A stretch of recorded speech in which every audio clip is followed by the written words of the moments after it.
1 year నుంచి చూస్తున్నాం. ఇప్పటివరకు మాకు మంచిగా ఎవరు రెజిన్ ఆర్ట్ చేస్తారు అని చెప్పేసి దొరకలేదు. అందుకనే 1 ఇయర్ నుంచి వెయిట్ చేస్తున్నాం. ఎవరికి ఇద్దాము అని చెప్పేసి ఆలోచిస్తున్నాం అన్నారు కస్టమర్. సో 1 ఇయర్ నుంచి వాళ్ళ థింగ్స్ అన్నీ ఉన్నాయి. బట్ ఫ్లవర్స్ మాత్రం మొత్తం డ్యామేజ్ అయిపోయినాయి అని అన్నారు. డ్యామేజ్ అయిపోయినాయి కదా, చేయొస్తుందా ఎట్లా ఏంటిది అని అంటే నేను మంచి సజెషన్ ఇచ్చిన వాళ్ళకి. ఓన్లీ వాళ్ళ ఫ్లవర్సే కాదు, మనం కూడా ఫ్రెష్ ఫ్లవర్స్ తెచ్చి వాటిని డ్రై చేసి వాళ్ళ ఫ్లవర్స్ కూడా యాడ్ చేసి చేస్తాము, బాగుంటుంది ఫ్రేమ్ అని చెప్పేసి సజెషన్ ఇచ్చిన నేను. ఓకే అని చెప్పేసి అన్నారు.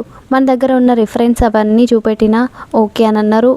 ఒకటేసారి మన రిఫరెన్స్ ఫ్రేమ్స్ చూసిన వెంటనే వాళ్ళు అడ్వాన్స్ పేమెంట్ చేసి మనని ట్రస్ట్ చేసి ఇచ్చి వెళ్ళిపోయారు. ఈ ఫ్రేమ్ ఎలా చేసాము అనేది మాత్రం నేను ఇప్పుడు ఎక్స్ప్లెయిన్ చేస్తా. ఓన్లీ నేనే కాదు, మీరు కూడా చెయ్యొచ్చు. ఇందులో నేను ఒక మిస్టేక్ చేశాను. ఆ మిస్టేక్ ఏంటో లాస్ట్లో చెప్తా, మీరు మాత్రం ఆ మిస్టేక్ చేయకండి. ఫస్ట్ ఫ్రెష్ ఫ్లవర్స్ ఒక 1/2 kg ఫ్లవర్స్ తెచ్చుకున్నా నేను. మొత్తం పెటల్స్ అన్నీ సపరేట్ చేసి పెట్టుకున్న తర్వాత సిలికా జెల్ ఉంటుంది కదా, సిలికా క్రిస్టల్ అని చెప్పేసి దొరుకుతుంది మనకి మార్కెట్లో, ఆన్లైన్లో కూడా దొరుకుతుంది. అది తీసుకోండి. తీసుకున్న తర్వాత ఫ్రెష్ ఫ్లవర్స్ అన్నీ మనం డ్రై చేసుకోవచ్చు. అందులో నార్మల్గా డ్రై చేయాలి అని అంటే అట్లీస్ట్ 1 week to 10 days పడుతుంది. కానీ మనకంత టైం లేదు. వాళ్ళ యానివర్సరీ వరకు ఈ ఫ్రేమ్ కావాలి అని అన్నారు. యానివర్సరీ వాళ్ళకి ఇవ్వాలి అని అంటే ఫస్ట్ లేయర్ మనము ఈరోజే కోటింగ్ చేసేయాలి అని చెప్పేసి సిలికా క్రిస్టల్ని మనము హీట్ చేసుకోవచ్చు. హీట్ చేసుకున్న తర్వాత అందులో ఫ్లవర్స్ వేస్తే వెంటనే within minutesలో డ్రై అయిపోతాయి. డ్రై అయిపోయిన వెంటనే మనము వాటి మీద రెజిన్ కూడా పోర్ చేసుకోవచ్చు. ఫస్ట్ లేయర్లో మంచిగా మనం ఫ్లవర్స్ డ్రై చేసుకున్నాము, అవి మొత్తం స్ప్రెడ్ చేసుకొని మంచిగా రెజిన్ పోర్ చేసుకున్నాము. చేసిన వెంటనే మళ్ళీ సెకండ్ లేయర్ వేయకూడదు. ఫస్ట్ మనం శాండింగ్ చేసుకోవాలి. శాండింగ్ చేసుకున్నాక స్మూత్ టెక్స్చర్ వస్తుంది మనకి. వచ్చిన తర్వాత వెంటనే మనము సెకండ్ లేయర్ కోటింగ్ వేసుకోవచ్చు.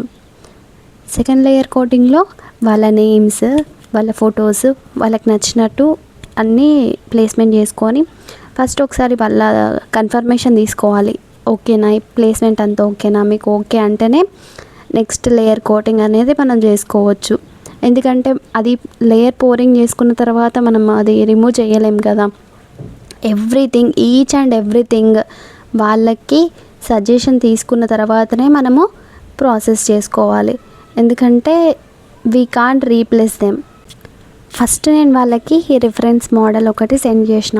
అంటే మనం చేయకముందే ప్లేస్మెంట్ మొత్తం ఫొటోస్, ఈ ప్లేస్మెంట్ మొత్తం ఎడిటింగ్ చేసి ఒక రిఫరెన్స్ మోడల్ వాళ్ళకి సెండ్ చేసిన. ఓకే అన్న తర్వాతనే నేను వర్క్ స్టార్ట్ చేశాను. ఫస్ట్ వుడెన్ ఫ్రేమ్స్ చాలా దగ్గర ఉంటాయి, కానీ బెస్ట్ ప్రైస్ అండ్ క్వాలిటీ ఎక్కడ ఉంటుందో చూసుకొని మీరు తీసుకోండి. ఎందుకంటే ఇంత మంచిగా చేసిన తర్వాత వుడెన్ ఫ్రేమ్ క్వాలిటీ మంచిగా లేదనుకోండి, అస్సలు బాగోదు. అందుకనే మీకు కూడా వెండర్ డీటెయిల్స్ ఏమైనా కావాలంటే కామెంట్ చేయండి, నేను చెప్తాను.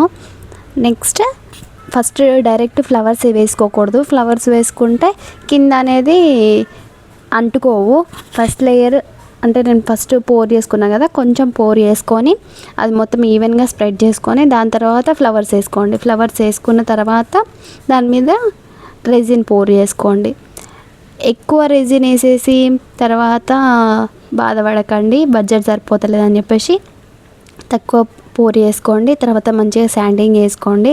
శాండింగ్ చేసుకున్న తర్వాత ఇంకొంచెం పోర్ చేసుకుంటే స్మూత్ టెక్స్చర్ వస్తుంది. వచ్చిన తర్వాత మీరు మంచిగా వినైల్ స్టిక్కర్స్ పెట్టుకోవచ్చు, ఇంకా ఫొటోస్ కూడా ప్లేస్మెంట్ చేసుకోవచ్చు. వాళ్ళు వెడ్డింగ్ కార్డ్ అనేది కొంచెం వింటేజ్ లుక్ రావాలి అని చెప్పేసి అన్నారు. వింటేజ్ లుక్ కోసం మనము కార్నర్స్కి కొంచెం కాల్చి పెట్టినాము. మంచిగా చాలా హ్యాపీగా ఫీల్ అయ్యారు, బాగుంది అని అన్నారు. వాళ్ళు అనుకున్న వింటేజ్ లుక్ వచ్చింది. Next stickers, vinyl stickers nearby స్టోర్స్లో ఫ్లెక్స్ ప్రింటింగ్ దగ్గర అయినా ఇట్లా నియర్ బై స్టోర్స్లో దొరుకుతుంది. అంటే కొన్ని దగ్గరనే దొరుకుతుంది, చూసుకోండి. ఫస్ట్ నేను ఒకసారి వెళ్ళిన ఒకళ్ళ దగ్గరికి వెళ్తే చాలా ఎక్కువ అన్నారు. వేరే స్టోర్స్ కూడా సెర్చ్ చేసుకొని క్వాలిటీ చెక్ చేసుకొని తర్వాత నేను తీసుకున్నా. తక్కువ కాస్ట్లో చూసుకోండి. కొంచెం తిరిగినా కొంచెం ఏదైనా మనము టైం వేస్ట్ అయినా పర్లేదు, కానీ తక్కువ కాస్ట్లో అక్కడ సెట్ చేసుకోండి. ఎవ్రీ టైమ్ మీరు అక్కడికే వెళ్తున్నాము అని అంటే వాళ్ళు కూడా తక్కువ తీసుకుంటారు కదా. అందుకనే ఫొటోస్ కూడా ఫస్టే మనము కవర్ లామినేషన్ చేయించుకోవాలి. ఎందుకంటే మనం అందులో పోర్ చేసిన తర్వాత ఫొటోస్ ఖరాబ్ అవ్వకుండా ఉండాలి అని అంటే కవర్ లామినేషన్ ఈజ్ మ్యాండేటరీ అండి. నేను చేసిన మిస్టేక్ ఏంటంటే ఫ్లవర్స్ డ్రై చేసిన వెంటనే రెజిన్ పోర్ చేసిన, అది కొంచెం డ్రై అవ్వని ఫ్లవర్స్ కలర్ చేంజ్ అయినాయి. మీరు అలా చేయకండి, కొంచెం టైం ఇచ్చి పోర్ చేయండి.